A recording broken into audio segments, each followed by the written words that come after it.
Ang sulat sa mga Hebreo. Unang kabanata. Ang salita ng Diyos sa pamamagitan ng Kanyang anak. Noong una, nangusap ang Diyos sa mga ninuno natin sa iba't ibang panahon at paraan sa pamamagitan ng mga propeta. Ngunit nitong mga huling araw, nangusap siya sa atin sa pamamagitan ng Kanyang anak.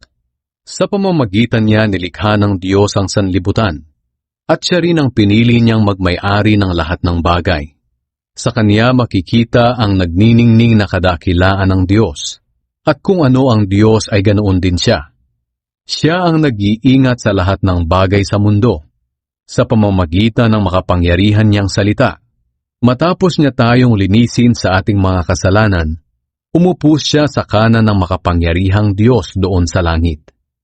Mas dakila ang anak ng Diyos kaysa sa mga anghel.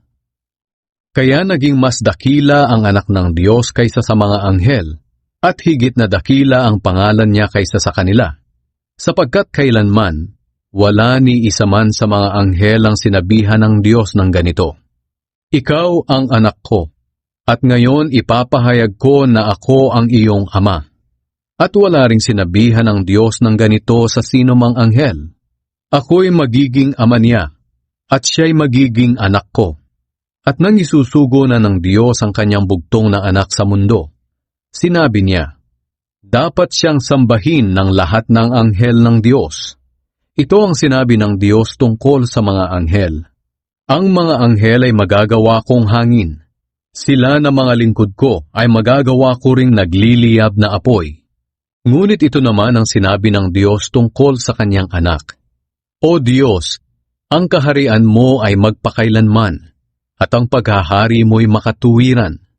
Kinalugdan mo ang gumagawa ng matuwid, at kinamuhian mo ang gumagawa ng masama.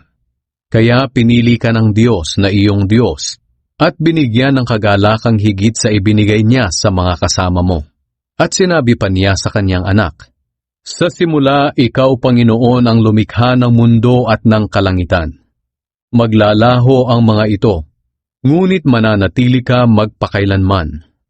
Maluluma itong lahat tulad ng damit. Titiklupin mo ang mga ito tulad ng isang balabal, at papalitan tulad ng damit.